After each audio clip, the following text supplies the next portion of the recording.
wasiir dhawaan waxa Buuhoodle safar ku tagay wafdi aad hogaaminaysid oo ka socda dowladda Puntland oo golayaasha kala duwan ee xukuumadda iyo baarlamaanka bal faahfaahin naga sii safarkaasi iyo waxyaalaha ka soo qabsoomay aad iyo aad maadanta adeer safarkaas aanu ku tagnay Buuhoodle waa run iyo gobolka Cayn waxaanu ka koobnay wafdi aan hogaaminay isugu jira xildhibaano iyo wasiiro wafdigaasi waxaanu tagnay magaalada Buuhoodle ujeedada ugu weyn runtii aan u tagnay waxay ahayd bal inaan horta wadankii soo indhayno caafimaadkiisiina aanu soo qiimayno iyo baahiyaha halkaa ka jira si fiicanna runtii waan ula soo kulannay dadkii bulshooyinkii kala duwanaa gaar ahaan bahaya caafimaadka xarumihii caafimaadkan waanu soo booqanay caafimaadka hooyada iyo dhallaanku si fiican buu u shaqaynayay keliya waxay moodaa magaaladu inay u baahan tahay general hospital fiican inay u baahan tahay kaana waxaanu dadkii deegaanka aanu ka wada hadalnay sidii taasi u suuro geliyahay waanu rajaynayaa insha allah mustaqbalka inaanu suuro gelino in magaaladu yeelato general hospital xagga caafimaadku waa taas waxaa kaloo weliyey arrimo waxaa ka jiray meesha dib u heshiisiin beelo waxaa jiray walaalo ah oo dhawaan runtii isku dhac ka yimi dad ku dhinteen dadna ku dhaawacmeen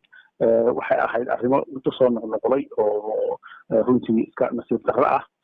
amuurta marka waxaa jirtay dib u heshiisiin ama nabadgelyo loo sameynayay beelaha walaalaha ah halkaas dirifta ay ku dhex martay inaanu iyana dadkii intaanu u tagno magaalada aanu tagno soo qiimayno nabadgelyada soona qiimayno dadka dib u heshiisiinta wada ama dhexdhexaadinta wada duruufaha ay ku sugan yihiin iyo waxyaalaha ay u baahan yihiin iyana inaanu soo qiimayno ayaanu u tagnay hawshaas nabadeyntu waa hawl ay gacanta ku hayeen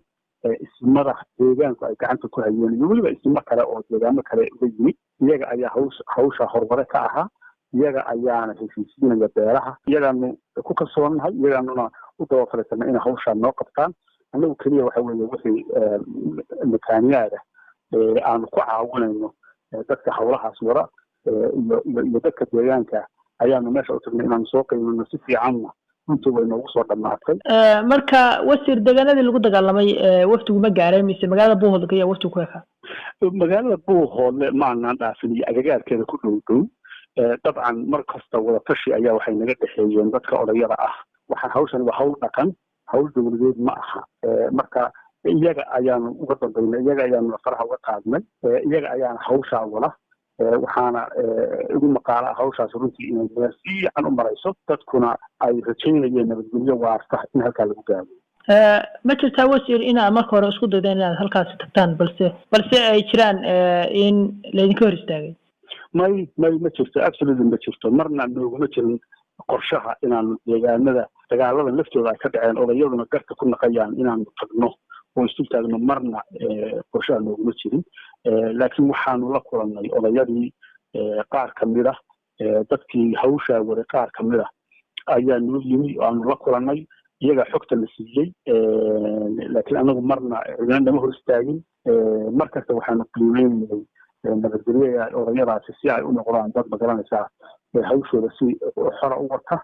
waxaa jirta in garaadka guud ee deegaanka uu sheegay in Puntland iyo Somaliland midna aysan arrintan u oolin ay tahay arrin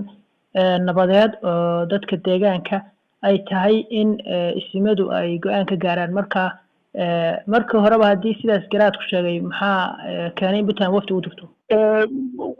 markaanu kasoo noqonnay ayaa garaadku hadalkaa jeediyey runtiina waa intii anagu aan ka sheegay khudbadeeda Buuhoodle uun bay ahayd taa garaadku sheegay oo ahayd in anagu ka Puntland ahaan aanu odayada ku kalsoonahay ismada iyo garaadada hawshaana aanu iyaga u daba fadhiisanayno waxa uun caqabadu ka jirtay dhinacaas Somaliland oo runtii farafarayn badan ay ka dareemayeen ayuun baan magaranaysaa aan u fahmay in message-ku ku socday laakiin anagu markasta mowqifka garaadku uu sheegay baanu taagin in faraha looga qaado ismada faraha looga qaado hawshan dagaalo badan oo hadda ka hor soo noqnoqday baa jira oo beelaha deegaankaasi ay ku dhex mara inta badanna aakhirka waxaa caddaata in arrimo siyaasadaysan oo xagga Somaliland ka socdaa ay ku jireen oo ay tahay sababta dagaaladaasi inta badan aanu u dhammaan waa qorshe deegaanka laga yaqaan oo somaliland inta badan ay isticmaalaan si ay beeraha isugu diraan marka dhibaata u dhacdana ay u helaan marmarsiyo ay ku yimaadaan marka waa wax iska caadi oo laga yaqaano deegaanka in ay somaliland sidaa isticmaasho runtiina waa arrin ayaan darro ah in beeraha inta la isku diro lagaga faa'iidaysto siyaasad ama dhul lagu qabsado lagaga faa'iidaysto